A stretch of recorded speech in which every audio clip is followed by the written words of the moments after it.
ఎవరు ధర్మార్థ కామాలను నిరంతరం అనుసరిస్తూ మోక్షం కోసం ప్రయత్నం చేస్తారో అటువంటి మానవుడిని నేను గౌరవిస్తానయ్యా, ఆయనకి నేను నమస్కారం చేస్తాను. అందుకే ఈ దేవతలు ఋషులు సన్మానం నాకేం మనస్సుకి ఎక్కలేదు. వాళ్ళు ఏదో పొగిడారు, ఏముంది ఇందులో, నాతో వాళ్ళకి అవసరం ఉంది, వాళ్ళకి నాతో అవసరం ఉంది. కేవలం ధర్మానికి కట్టుబడేటువంటి మానవుడికి నేను నమస్కారం చేస్తానయ్యా అన్నాడు. అలాంటి నమస్కారం మనం దేవతల ద్వారా కూడా పొందాలి అంటే జీవితంలో సర్వము జయించినా సరే పరాభవానికి సిద్ధంగా ఉండాలి, దేవేంద్రుడు ఉన్నట్టే. ఎందుకంటే ఈ సంఘటన జరిగినటువంటి 10 రోజుల్లో బలిచక్రవర్తి చేతుల్లో దేవేంద్రుడు ఓడిపోయాడు. ఇంత సన్మానం జరిగాక ఆ బలిచక్రవర్తి ఓడిపోయాడు.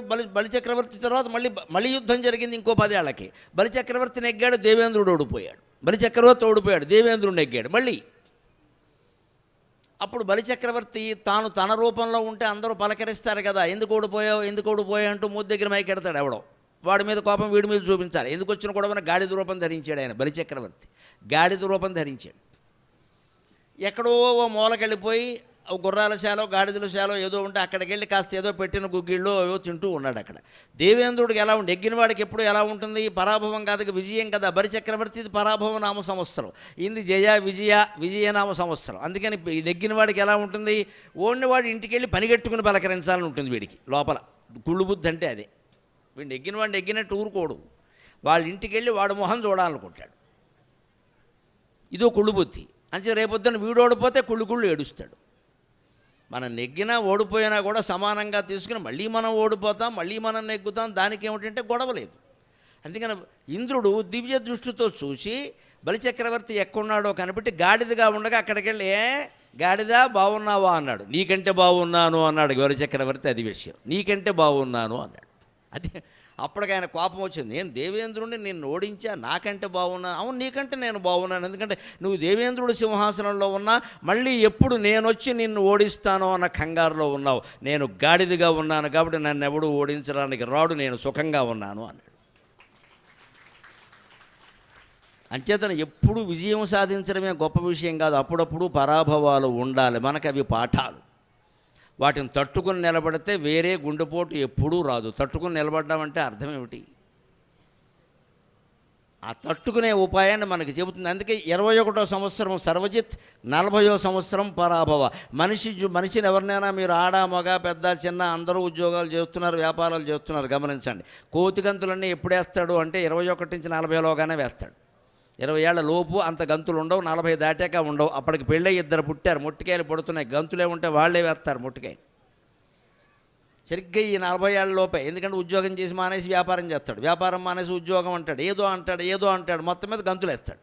40 దాటేసరికి ఇక ఇంట బయట వాయింపు మొదలవుతుంది. చేసి నువ్వు జాలనైనా తినగా ఉండు, ఏదో ఒకటి చేసుకో. ఏంటిది, పిల్లలు ఎదిగారు, పిల్లకి 10 ఏళ్ళు 12 ఏళ్ళు వచ్చాయి, ఇంకెంతకాలం చేస్తావు ఈ వ్యాపారం, లేకపోతే ఈ ఉద్యోగం ఎంతకాలం చేస్తావు, చూసుకో ఏంటిది అంటే అప్పటి వరకు ఎందులో ఉన్నాడో అందులో స్థిరపడిపోతాడు. మన సంస్కృతి చెబుతున్నది అది.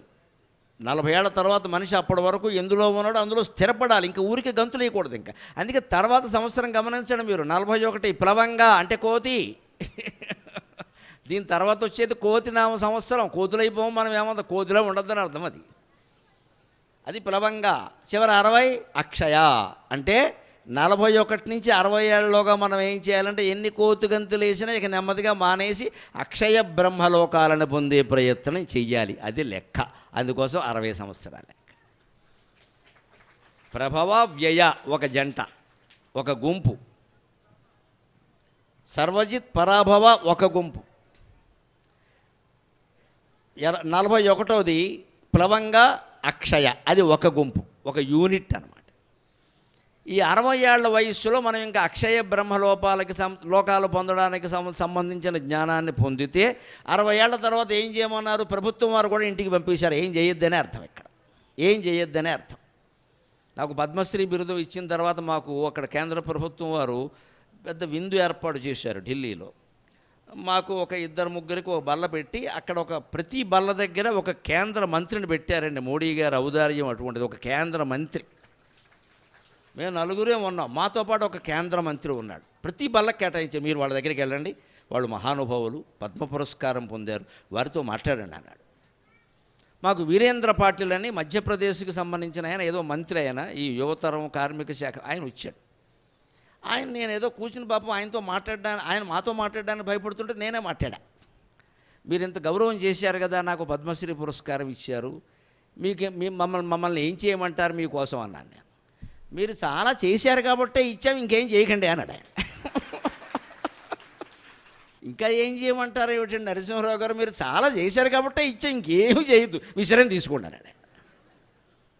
అది పెద్దల పట్ల వారికి ఉండే గౌరవం. మీరు చాలా చేశారండి అందుకే ఇచ్చాం, ఇంకేం చేస్తారు, ఏమీ చేయొద్దు, కూర్చోండి అన్నాడు ఆయన. అంత విశ్రాంతి కానీ చేశారు కాబట్టి, లేకపోతే ఊరికే ఇచ్చాం కదా, అంతా ఎంక్వైరీ చేసుకున్నాం, మీకని ఇచ్చాం, అందుకని ఇంక మీరు ఏమీ చేయొద్దు, మీకు ఒప్పుకుంటే ఇప్పుడు చేస్తున్న పని కొనసాగించండి, లేదా ఊరుకోండి, మీ ఇష్టం. ఇంత హాయిగా ఉండమండి. అంచేతన జీవితంలో 60 ఏళ్ళు దాటాక మనం ఎలా ఉండాలంటే, అదేదో అప్పటికేదో ఓపిక మేరకు చేస్తున్నది ఏదో ఉంటుంది, ఉద్యోగం కావచ్చు, లేకపోతే ఏదో 4 పుస్తకాలు చదువుకోవడం, ఇంకా ఉద్యోగాలు ఏమిటండి సంత, అదే కొనసాగించడమే సాగినంతకాలం సాగుతుంది, ఆగిపోయినాడు ఆగిపోతుంది. ఇది సంవత్సరాల 3 యొక్క సారాంశం. దీన్ని మొదటి 20 అని బ్రాహ్మీ వింశతిని ఎందుకన్నా, బ్రహ్మదేవుడు పుట్టడానికి ఆయనే కారణం, అందుకే ప్రభవ వ్యయ. సర్వజిత్ పరాభవ, విష్ణుమూర్తి నిర్వహణ చేస్తాడు లోకాలన్నిటి కూడా. అంటే లోకం జీవితం గడుస్తుంటే విజయాలు ఉంటాయి, పరాభవాలు ఉంటాయి, అందుకే విష్ణువు స్వాధీనంలో ఉంటాయి ఇవి. అపూర్వమైన కైవల్య జ్ఞానం అమ్మ. కైవల్య జ్ఞానం ఇవ్వగలిగిన వాడు 3 కోటి దేవతలలో పరమశివుడు ఒక్కడే. అంతిమంగా మోక్షాన్ని ఇచ్చేది ఆయనే. కైవల్యం అంటే కేవలత్వం, కేవలస్య భావం కైవల్యం. దాన్ని శివజ్ఞానం, సత్కళానంద కలిక శివజ్ఞాన ప్రదాయిని అంటారు లలితా సహస్రంలో. ఆ శివజ్ఞానం పొందాలి అంతిమంగా. ఆ శివజ్ఞానం శివుడే ఇస్తాడు. అందుకే ఆయన ఎలా ఉంటాడో, బాబోయ్ ఇంక కోతిగంతులన్నీ మానేసి ఓ చోట కూర్చోరా, అక్షయమైనటువంటి పరబ్రహ్మ పదార్థం గురించి చింత చెయ్యరా అంటాడు. అందుకే శివుడు ఎప్పుడు తపోభంగిములో ఉంటాడు, లేదా నటరాజ భంగిములో ఉంటాడు. ఇక రెండో వేషం అనేది ఆయనకి లేదు, ఎప్పుడు జ్ఞానం తపస్సు అంతే. ఇది సంవత్సరాల సారాంశం. ఇందులో 40వ సంవత్సరంగా పరాభవ నామ సంవత్సరం ప్రత్యేకత ఏమిటంటే, పరాభవం అనగానే ఓటమి అనుకోండి, అదే అర్థం పెట్టుకోండి, అది కాదు. నిజానికి చాలా అర్థాలు ఉన్నాయి, కంగారు పడాల్సిన పనిలా. పరా భవ విడదీయండి, ఎక్కడదమ్మా పరా ప్రత్యక్షుతి రూప పశ్యంతి పరదేవత మధ్యమా వైఖరి రూప భక్తమానస హంసిక పరా ఏ నమక, అమ్మవారి పేరది. అంచేత పరా అంటే లలితా పరా భట్టారిక. భవ అంటే ఎవరండి?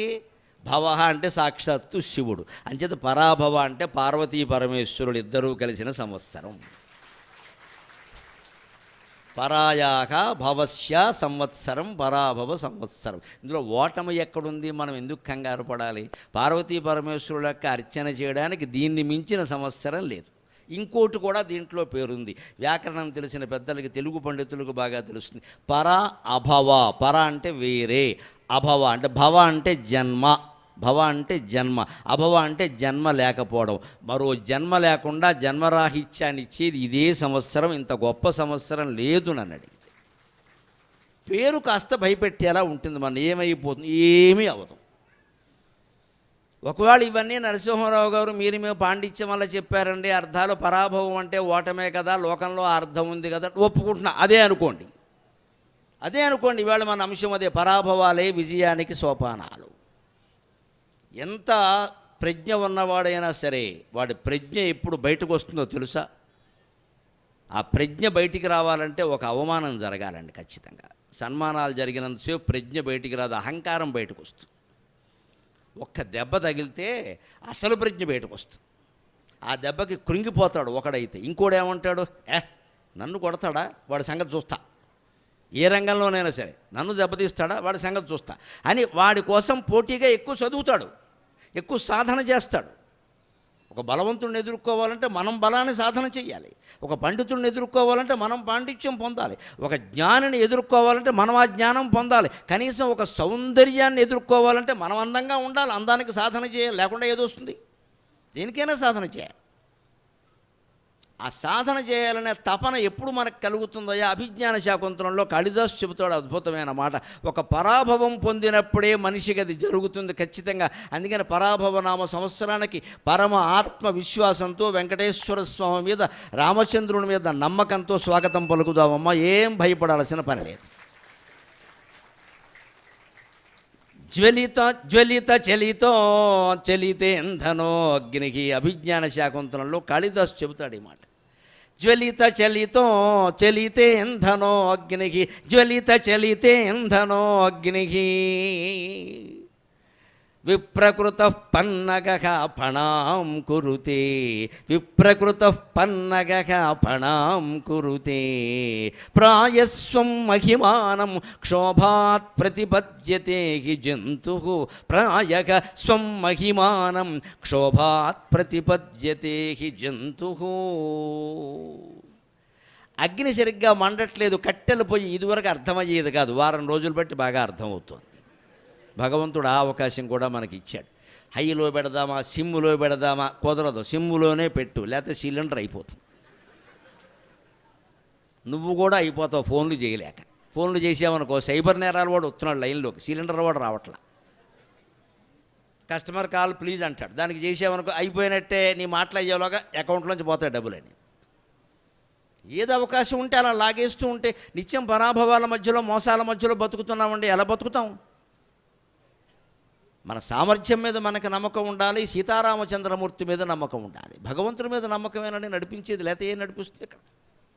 అందుకని చెబుతున్నాడు కాళిదాసు, కట్టెలు కదిపినప్పుడే కదయ్యా అగ్ని బాగా మండేది,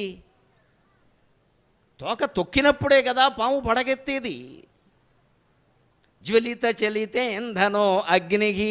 కట్టెలు కదిపి లోపలికి గంటితే పొయ్యి బాగా మండుతుంది. కట్టెలు కొంచెంసేపటికి ఆరిపోయేలా వచ్చేస్తాయి, ఇవి లోపలికి గంటాలి, ఇలా కదపాలి, ఓదాన కూడా కలపాలి, బాగా మండుతుంది. జ్వలిత చలితేంధనో అగ్నికి. కట్టెలు కదిపినప్పుడే కదా పొయ్యి బాగా మండేది. విప్రకృత పన్నగః ఫణాం కురుతే. తోక తొక్కినప్పుడే కదా పాము పడగ పైకెత్తేది. ప్రాయక స్వం మహిమానం క్షోభాత్ ప్రతిపద్యతే హి జంతు. తరచుగా ఏ మనిషి అయినా సరే, ఏ జీవి అయినా సరే తన మహిమ ప్రకటించాలి అంటే క్షోభ రావాలి, కష్టం రావాలి ఖచ్చితంగా. అలాగని మనం కష్టాలని పనిగట్టుకుని రావాలని కోరుకోవద్దు. కష్టాలకి స్వాగతాలు పలకక్కల. వచ్చే కష్టాలు ఎలాగూ వస్తాయి, వాటికి భయపడకుండా ఉండడమే పరాభవనామ సంవత్సరం మనకి నేను. వచ్చేవి రానియండి. పైగా కష్టాలు ఎక్కువ వస్తున్నాయంటే ఒకటే లెక్క, పొయ్యిలోంచి పొగ బాగా వస్తుంది అంటే వెంటనే అగ్ని వస్తుందన్నమాట.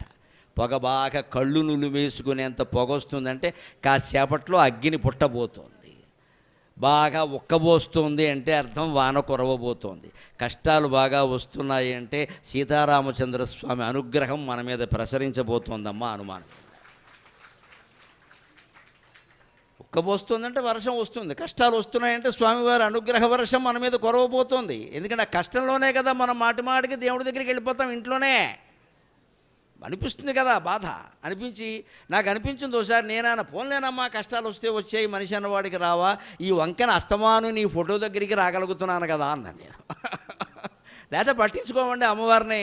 మన కష్టం వచ్చేసరికి అస్తమానం పెడితే 4-5 సార్లు వెళ్ళేసరికి నాకు అనిపించింది, నాకు పద్యం చెప్పగలను కదా. ఈ వంకన్ భవదీయ దివ్య వదనంబు ఎన్నేని మారు భవానీ వీక్షింపక తప్పదయ్యే. ఈ వంకన్ భవదీయ దివ్య వదనంబు ఎన్నేని మారు భవానీ వీక్షింపక తప్పదయ్యే. అగుటన్ నే చేయు కార్యంబులం దేవో దోషములుండియుండునని చింతిల్లంగ నాకేటికిన్. అగుటన్ నేజేయు కార్యంబులందు ఏవో దోషములుండియుండునని చింతిల్లంగ నాకేటికిన్. నీ వేదాంత విలాసహాసములు తల్లి, నీ వేదాంత విలాసహాసములు మన్నించున్ మహాపాపముల్. బిడ్డలవై ఉండి మేమేమైనా తప్పటడుగు వేస్తే తల్లిగా నువ్వు చిరునవ్వు నవ్వుతావమ్మా. అంతకంటే మానవుడు వాడు కాకపోతే ఎవడు తప్పు చేస్తాడు, తల్లిని నేను కాపాడుకోవద్దా అని నవ్వుతావు కదా చాలు. కష్టం వస్తే వచ్చింది, ఆ వంకన అస్తమాను నీ ఫోటో కేసు చూస్తున్నాం, పూజా మందిరంలోకి వస్తున్నాం, లేదా చూస్తామా, సుఖంగా ఉంటే చూస్తామా, 10 మందికి పార్టీ ఇస్తాం, అందులో పడిపోతాం హడావిడి. ఇక్కడ ఈ సుఖాన్ని గురించి ఉపన్యాసాలు ఇస్తూ ఉంటాం. ఇక్కడ నాకే వచ్చింది ఇంకెవరికి రాలేదని. రేపు పొద్దున కష్టం కూడా మనకే వచ్చింది, ఇంకెవడికి రాదు. అది నాకే వచ్చిందంటే ఇది నాకే వస్తుందండి. అంచేతన దుఃఖాన్ని తట్టుకోవాలంటే సుఖాన్ని తట్టుకోవాలి ముందు. మన యువతరం చాలా తేలిగ్గా మాట్లాడుతూ ఉంటారు. ఒకటి చూసారా, అది వేదాంత వాక్యం, మామూలు వాక్యం కాదు ఇది. వాళ్ళు మాట్లాడుకునేటప్పుడు మీరు గమనించండి. ఏమనకండి. వాడు ఏమంటాడో తెలుసా, ఫ్రెండ్ ఎవడైనా కష్టం చెబితే లైట్ తీసుకో అంటాడు. లైట్ తీసుకో, టార్చ్ లైట్ తీసుకో అని కాదు, లైట్ తీసుకో టేక్ ఇట్ ఈజీ అంటాడు. ఇది పెద్దవాళ్ళు అనరండి, కుర్రాళ్ళు అంటారు ఈ మాట. అంతే. అంటే అర్థం ఏంటి? కష్టం వచ్చినప్పుడు లైట్ తీసుకోమన్నాడు కదా, సుఖం వచ్చినప్పుడు కూడా లైట్ తీసుకోవాలి. అప్పుడే లైట్ తీసుకోవడం అలవాటు అవుతుంది.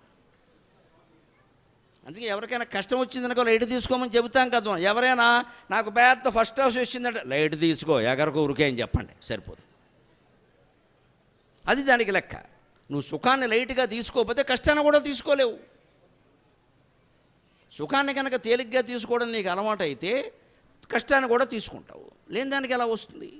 అంచేది ఏదో ఒక అవమానం జరిగితే తప్ప ఎవ్వరికీ తమ ప్రతిభ ప్రకటించే అవకాశం రాదంటే మనకి బాలుడు ధ్రువుడు ఉదాహరణ. సవతి తల్లి అవమానించబట్టే కదమ్మా 6 ఏళ్ల ధ్రువుడు శ్రీమన్నారాయణమూర్తి గురించి తపస్సు చేశాడు మహానుభావుడు. ఓం నమో భగవతే వాసుదేవాయ, ఓం నమో భగవతే వాసుదేవాయ, ఓం నమో భగవతే వాసుదేవాయ అని 6 ఏళ్ల పిల్లాడు చెరువులో మధ్యలో ఉండే చిన్న బండరాయి మీద ఒంటికాల మీద నిలబడి తపస్సు చేశాడమ్మా. దానికి కారణం ఆ సవత్తల్లి కూడా మనం నమస్కారం చేయాలి. ఆ పిల్లాన్ని గొప్పవాడిని చేసింది. అలాగే మంచు చెడ్డ ఆవిడ పాత్ర ఆవిడ చేసింది. ఆవిడ రోల్ అంటాగా ఆ రోల్ ఆవిడ ధరించింది. సినిమాలో విలన్ కూడా ఉండాలిగా. తపస్సు చేశాడు. అంత ధ్రువుడు ఆ అవమానం తట్టుకోబట్టే తపస్సు చేశాడు. అక్కడి నుంచి ధ్రువుడు నక్షత్రమై 22,000 ఏళ్లకు 20 ఏళ్ళు గడిచిన తర్వాత మళ్ళీ సనం ప్రాపింతు అని భాగవతంలో చెబుతాడు ఖచ్చితంగా. ఇన్ని వేల సంవత్సరాలు గడిచిన తర్వాత మళ్ళీ వస్తావయ్యా, ధ్రువస్థానంలో శాశ్వతంగా ఉంటావు అంటారు. ఉత్తర ధ్రువం దక్షిణ ధ్రువం అలా ఉన్నాడా లేదా? అంటే ఆ అవమానమే జరగకపోతే ధ్రువుడికి ఆ యోగం పట్టేది కాదు. అది పురాణాలు చరిత్రలో అవమానం కారణంగా ఒక సామ్రాజ్యాన్ని 2 ఏళ్లలో కూల్చి పారేసి తాను అనుకున్న వాడిని రోడ్డు మీద మనిషిని రాజును చేసిన వాడు ఉన్నాడు. కేవలం ఒక భారతీయుడు, కేవలం ఒక బక్క బ్రాహ్మణుడు, చాణక్యుడు మహానుభావుడు. ఆయన దగ్గర విద్య తప్పితే ఏం లేదు, అనాకాసు లేదు. చాణక్యుడు ఎంత పేదవాడంటే ముద్రారాక్షసం నాటకంలో వర్ణిస్తాడు. విశాఖదత్తుడు వర్ణిస్తాడు చాణక్యుని కాపరాన్ని. ఇల్లు కూలిపోయేలా ఉందిట మంత్రి అయ్యాక కూడాను. అక్కడ వెతికితే ఏం కనపడ్డాయంటే పెద్ద పేడకొప్ప ఇంత ముద్ర ఎండిపోయి కనపడింది. అది కూడా ఎండిపోయింది పాపం. ఆ ఇళ్ళకే ఆ పిడకలు చేసే ఓపిక లేదు, ఆవిడికి వయస్సు అయిపోయింది. ఆ ఎండిపోయిన పిడకల ముద్దలు, పేడ ముద్దలు ఎండిపోయి ఉంటాయి కదా, వాటిని కాస్త చూర్ణం చేయడం కోసం రుబ్బురోలు పొత్తలు లాంటిది ఉంది. అదే వాళ్ళ ఆస్తి. శిష్యులు తెచ్చిన దర్భాలు ఉన్నాయి, సమిధలు ఉన్నాయి, మూటలు కట్టారు. వాటిలో కొన్ని చూరు మీద కూడా ఎండబెట్టారు. ఇదే ఆస్తి. గోడలు ఒండ్రు పట్టేసి చుండ్రు పట్టేసి కోల్డానికి సిద్ధంగా ఉన్నాయి. చౌడు పట్టేసి కోల్డానికి సిద్ధంగా ఉన్నాయి. ఈయన ఒక నంద మహాసామ్రాజ్యానికి మంత్రి. ఆయన ముందు అంతే, తర్వాత అంతే. మంత్రి అయ్యాక కూడా ఆయన ఏం మార్చుకోలేదు. రాజుగారు తలుచుకుంటే ఆయనకి ఏదైనా ఇవ్వగలడు, వద్దని చెప్పాడు ఆయన. నేను మంత్రిని, అందున బ్రాహ్మణుడు ఇలాగే ఉండాలి, యజ్ఞాలు చేయాలి. యజ్ఞం చేస్తే ధూమం పైకి వెళ్ళాలంటే పూరి గుడిసెలోనే ఉండాలి. మనం అన్ని విలాసాలన్నీ కోరుకున్నా దానివల్ల పట్టింది ఏంటంటే యజ్ఞాలు చేయడం మానేసాం. అంతే. ఇంకెక్కడికి వెళ్తుంది, మనకే వస్తుంది పొగ. అందుకే ఎంత విలాస భవనంలో ఉన్నా విల్లాలు కూడా కట్టుకుంటున్నారు. కాబట్టి ఒకడు చెబుతున్నా, యజ్ఞం చేసేటువంటి ఆలోచన ఉన్న మహానుభావులందరూ ఆ విల్లాలోనే వెనకాల కాస్త స్థలం ఖాళీ అట్టేపెట్టుకుని ఒక చుట్టు గుడిసెలా వేసుకుని అక్కడ యజ్ఞం చెయ్యాలండి. అప్పుడే వాతావరణం అంతా బాగుంటుంది, పర్యావరణం బాగుంటుంది. కులవృత్తి మానేయకూడదు. ముఖ్యంగా బ్రాహ్మణులకు నమస్కారం పెట్టి కోరుతున్నా, కులవృత్తి మానేయకూడదు, చెయ్యాలి. మీ భోగాలు మీరు అనుభవించండి, విల్లాలోనే ఉండండి. ఎవరు వద్దని వాళ్ళ పూర్వపాకలో ఉండమంటే కష్టం. దాని వెనకాల ఒకటి వేసుకోవచ్చు. వెనక పూర్వకాలం బ్రాహ్మణ జమీందారులు అగ్రహారీకులు ఉండేవారు. వారు చుట్టూ గుడిసేన ఒకటి వేసుకొని ఆ పాక ఒకటి అందులోనే వంట ఉండేవారు. వంట అందులోనే, మిగిలినవన్నీ ఇక్కడ. ఎందుకంటే దానికి అదే సరైంది. అంటే దానికి అక్కడ వైభవాన్ని కోరకూడదు మనం. అటువంటి చాణక్యుడు జీవితం ఎలా నిర్మాణమైంది? అవమానంబుల రాటు దేలిన మహావ్యక్తిత్వ సంపన్నుడు. సాగరఘోష కావ్యంలో చాణక్యుని చరిత్ర రాసినటువంటి పద్యం ఇది. అవమానంబుల రాటుదేలిన మహావ్యక్తిత్వ సంపన్నుడు ఆర్షవనం బంధున శాస్త్రగంధతరు రాజంబైన చాణక్యుడు ఎంత విశేషంబుగా అర్ధశాస్త్రమును సంధానించెనో గాని ఈ భువనం బంధున సత్ప్రభుత్వముల కొప్పుల్ నింపే గంధముల్. ఆయన నందరాజులు అవమానించారు. చాణక్యుడు సభలోకి వస్తుంటే మంత్రిగా వీళ్ళు తప్పతాకి కూర్చొని లేవలేదు కనీసం. దానికి చాణక్యుడు కనిపించింది, నేను ఇంతవరకు ఈ మహారాజుకు మంత్రిని, రాజు అన్నాక మంత్రి బ్రాహ్మణుని గౌరవించాలి, కనీసం సింహాసనం మీద లేవట్లేదు, రావయ్యా అని కూడా అనట్లేదు, తాగిలా తయారయ్యారు, పైగా వాళ్ళు నవనందులు 9 మంది అని పాపం ఆయనకి దృష్టి పడింది. వీళ్ళ 9 మందికి బుద్ధి చెప్పాల్సిందే అనుకున్నాడు. కానీ అప్పటికి కూడా సహించాడు, బ్రాహ్మణుడు కదా, సహించాడు. పోన్లే రాజులు, వాళ్ళకి 100 పనులు ఉంటాయి, మనం చూడలేదేమో సరిగ్గా అనుకుని పాపం కూర్చుంటే, అక్కడ మంత్రిగా ఆయన ఉండేటువంటి ఆసనంలో కూర్చుంటే ఒక నందుల్లో ఒకడు వెళ్ళి ఆయన కొప్పట్టుకుని లాగాడు. నువ్వు ఇక్కడ కూర్చుంటావా మా ఎదురుగా, మా అనుమతి లేకుండా? ఆయన వస్తే వీళ్ళు లేవకపోగా కూర్చున్నటువంటి చాణక్యుడిని అవమానించారు. కొప్పు పట్టుకుని, పిలక పట్టుకుని లాగారు. వెంటనే చాణక్యుడికి ఎవరు గుర్తొచ్చారో తెలుసునా అమ్మా? ద్రౌపదీదేవి గుర్తొచ్చింది. ద్రౌపదీదేవి గుర్తొచ్చింది. రే, ఏ దేశంలో పుట్టారురా మీరు? నందులా పందులా? ఏ దేశంలో పుట్టారురా? ద్వాపరయుగంలో జరిగిన చరిత్ర మర్చిపోయారా? ఒక ఇల్లాలను నిండు సభలోకి జుట్టు పట్టుకుని లాగితే దుశ్శాసనుడికి ఏ శిక్ష పడిందిరా? ఈవేళ ఒక మంత్రిని, ఒక బ్రాహ్మణుడిని జుట్టు పట్టుకుని లాగినందుకు నీకు ఆ శిక్ష పడాల్సిందే ఖచ్చితంగా. అందుకని ఆయన ఏమన్నాడంటే, ఈ నందరాజుల్ని పీఠం నుంచి దించే వరకు నేను ఈ పిలక ముడి వెయ్యను అని ప్రతిజ్ఞ చేశాడు ఆయన. అలాగే ఉంచాడు దాన్ని. అదే కోపంతో ముందుకెళ్ళాడు. అదే రోజుని ఆయన ప్రతిజ్ఞ చేసిన రోజున ముందుకెళ్ళాడు. అలాగా ఒక చోట ఖాళీ స్థలం ఉంటే కబడ్డీ ఆడుకుంటూ 10 మంది పిల్లలు కనపడ్డారు. ఏ కులమో తెలియదు, ఏ ప్రాంతమో తెలియదు, అంతా మగ పిల్లలు అంతే, 10-12 ఏళ్ల వాళ్ళు. చూశాడు, అందులో ఒకడు బాగా చురుగ్గా ఉన్నాడు. కబడ్డీ ఆడేవాళ్ళు ఒకడు చురుగ్గా ఉన్నాడు. 10 మంది పట్టుకున్నా సరే తప్పించుకొస్తున్నాడు. ఎవడైనా వస్తే పట్టేసుకుంటున్నాడు. వీడు మనకొస్తాడు రా అనుకున్నాడు. వాడు కులం ఏమిటో తెలియదు, వాడు గోత్రం ఏమిటో తెలియదు. ఆయన పట్టుదల, నేను తలుచుకుంటే ఎవడైనా రాజుని చేస్తానంతే, నేను శిక్షణ ఇస్తాను. ఆయన వెళ్ళి వెంటనే కాస్త చురుగ్గా ఉన్న ఆ పిల్లాన్ని పిలిచాడు. వాడు వణికిపోతున్నాడు. అక్కడ మహామంత్రి గారి పిలుస్తున్నాడు. పైగా కోపంగా ఉన్నాడు ఆయన. దా, నీకు రాజవ్వాలనుందా అన్నాడు. ఏదో పాతాళ భైరవి సినిమాలో ఉంది. రాజకుమారా నరుడా నేమి నీ కోరిక అని. రాజకుమారి దొరుకునురా అంటాడే వాడు పాతాళ భైరవులు. అలాగే నీకు రాజవ్వాలనుందా అన్నాడు. ఎందుకు ఉండదో అన్నాడు వీడు. రాజవ్వాడిని తప్పే నీది, ఎందుకు ఉండదో అన్నాడు. దా, నేను చేస్తా అని అతన్ని తీసుకెళ్ళి యుద్ధ విద్యల్లో శిక్షణ ఇచ్చి, రాజనీతిని ఏదో విష్ణుగుప్తుడు, విష్ణు శర్మ శిష్యులకి కథల రూపంలో చెప్పినట్టుగా చెప్పి వేరే తీసుకెళ్ళి సైన్యాన్ని, అతని మిత్రులనే, కబడ్డీలో ఆడిన 10 మందిని, ఇంకా మిగిలిన వాళ్ళు కూడా తీసుకురండరా అని చెప్పి రోడ్డు మీద ఆడుకునే పిల్లల్ని సైనికులను చేసి 1 ఏడాదిలో నంద సామ్రాజ్యాన్ని కూల్చి చంద్రగుప్తుడిని రాజు చేశాడమ్మా. ఆ కుర్రాడే చంద్రగుప్తుడు, మౌర్య చంద్రగుప్తుడు. వాళ్ళ అమ్మ రాజమందిరంలో దాసి, మొర ఆవిడ పేరు. అందుకే మౌర్య వంశం అన్నారు. తల్లి పేరు మీద ఏర్పడింది వంశం. దాసి కుమారుడు రాజు కావడానికి వీళ్ళు పరాక్రమవంతుడు అవుతాడు. నోరు మూసుకో. ఇది ద్వాపరయుగం కాదు. ద్వాపరయుగంలో విదురుడే రాజు అయి ఉంటే యుద్ధం జరిగేదే కాదు, అనుమానమే లేదు అక్కడ. ఈ దుర్మార్గుడు ధృతరాష్ట్రుడు రాజు అవ్వబట్టి యుద్ధం జరిగింది. విదురుడే రాజు అండి, దాసి కొడుకు కాబట్టి ఆయనకి రాజ్యం లేకుండా చేశారు. ఏమైంది? ఏ కులం గొప్పది, ఏ కులం గొప్పది అంటే ఎవడో చెబుతాడండి, గుణం గొప్పది. కులం ఎందుకు వెర్రిమాట, గుణం గొప్పది. అందుకని విదురుడు గుణాలు చాలా గొప్పవి. కానీ ఆయన రాజు కానివ్వాల. ఆనాటి సిద్ధాంతం ప్రకారం ఆయన ఊరుకున్నాడు పాపం. ఇప్పుడు అవేం కుదరవు, ఇది కలియుగం, ఇది ఎవరైనా అవుతారు, ఇది ప్రజాస్వామ్యం, నేను చేస్తున్నాను. వాడు పరాక్రమవంతుడు కావాలనేవాడు కూడా చంద్రగుప్తుడితో యుద్ధం చేయండి, ఎవరిని కుదరవు చూద్దామని. ఆ దమ్ము ఎవరికి లేకపోయింది. రాజు చేశాడు. ఆర్షవనం బంధున శాస్త్రగంధతరు రాజంబైన చాణక్యుడు ఋషులనేటువంటి భారతదేశ వనంలో పుట్టి ఒక మహాశాస్త్ర గ్రంథం రాశాడు. కౌటిల్యుని యొక్క అర్ధనీతి, అర్థశాస్త్రం. అర్థశాస్త్రం అంటే ఆర్థికము, రాజకీయము, ప్రజాపాలన అన్నీ కలిపే ఉంటాయి.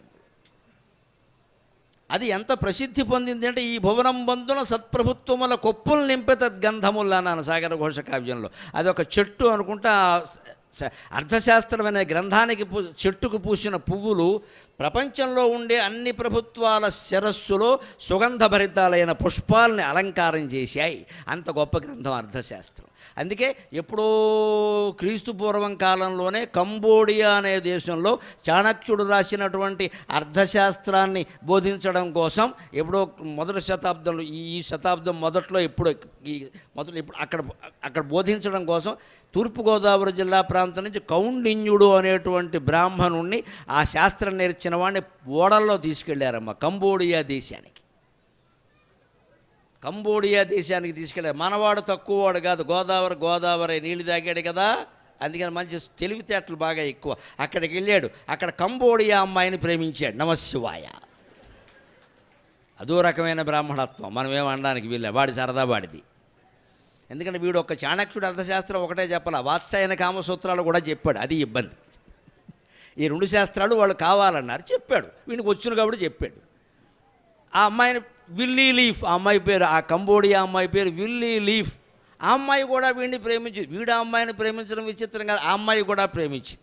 ఈ బ్రాహ్మణుడు చాలా నచ్చేసాడు, ప్రేమించేసింది. అప్పుడు షరతు పెట్టాడు, ఖచ్చితంగా నేను నీ పేరు మార్చేస్తాను మందారమల్లి అని పెట్టాడు. వీడి ఇల్లు బంగారంగా. ఆవిడ ఒప్పేసుకుంది. మందారమల్లి అని పేరెట్టాడు, నాకు ఇష్టమైంది నేను చేసుకున్నానని చెప్పాడు. అక్కడే ఉండిపోయాడు. తర్వాత 2-3 దశాబ్దాలు గడిపాడు, ఓ 20 ఏళ్ల పైగా. అక్కడ ఆయన చాణక్యుని యొక్క అర్థశాస్త్రము, ఈ వాత్సాయన కామసూత్రాలు లాంటివి, ఇంకా అనేక రకాల గ్రంథాలు అక్కడ వాళ్ళకి నేర్పాడు, కంబోడియా దేశం వాళ్ళకి. కౌండిన్యుండన గౌతమీ తనయుడు ఆ కంబోడియా భూమిపై. ఇవన్నీ భారతదేశ ప్రతిష్టను నిలబెట్టే విషయాలండి. వీటికి మూల కారణం చాణక్యుని యొక్క పరాభవమే. అందుకే పరాభవం చాలా గొప్పది. కౌండిన్యుండన గౌతమీ తనయుడు ఆ కంబోడియా భూమిపై 2-3 దశాబ్దములు గడిపే విల్లీ లీఫు పెండ్లాడియున్. విల్లీ, అది కూడా పద్యంలో పెట్టాను సరదాకి నేనే. వాళ్ళ ఆవిడ పేరు ఎంత బాగుంది, విల్లీ లీఫ్. అదో ఆకు, తామరాకు, తాటాకులాగే విల్లీ లీఫ్ అన్నాడు. విల్లీ లీఫ్ పెండ్లాడయన్ ప్రియతమన్ మందారమల్లీయనన్. ప్రియతమన్ మందారమల్లీయనన్ కొండల్ కోనల పుట్టు భాషలకు చేకూర్చెన్ సువర్ణాకృతిన్. పండించిన ఋషి సంతతిన్. కంబోడియా దేశం అమ్మాయిలో సంతానాన్ని కన్నాడు, అంటే అక్కడ ఋషులు పుట్టే ఏర్పాటు చేశాడు. అది విషయం అక్కడ. కంబోడియా లాంటి, ఇప్పుడు కూడా కంబోడియా అంటే ఏమిటో చూడండి. మనం పొరపాటుని మంగళసూత్రం వేసుకెడితే మళ్ళీ వచ్చేటప్పుడు మంగళసూత్రం ఉండదు, అంతే లెక్క.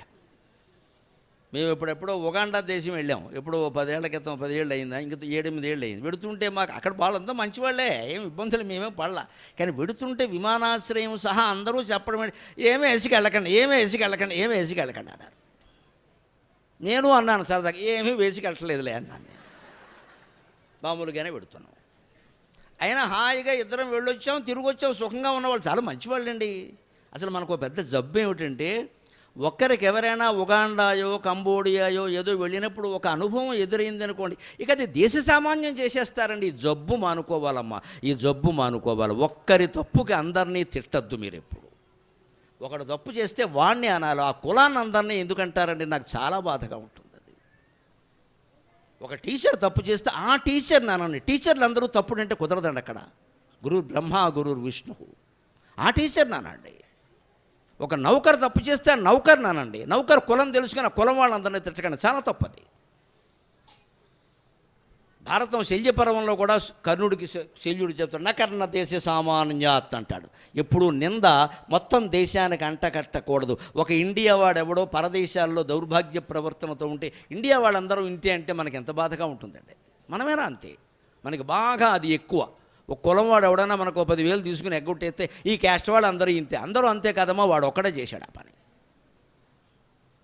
అందుకే ఆయన ఆ అమ్మాయిని ప్రేమించాడు, పెళ్లి చేసుకున్నాడు. అక్కడ రెండు శతాబ్దాల పైన గడిపాడు, ఋషి సంతతిని పుట్టించాడు అక్కడ కంబోడియా లాంటి దేశంలో. అంతేకాదు, ఊరికే ఏం కూర్చుంటాం, వాళ్ళ దగ్గర నేర్చుకోవడం ఏంటంటే, మనం ఏదైనా చెప్పాలి, మన ముద్ర అక్కడ ఉండాలి కదా అని వాళ్ళ భాషకి లిపి కనిపెట్టాడమ్మా మహానుభావుడు. వాళ్ళ భాషకి లిపి కనిపెట్టాడు. కొండల్ కోనల పుట్టు భాషలకు చేకూర్చెన్ సువర్ణాకృతిన్.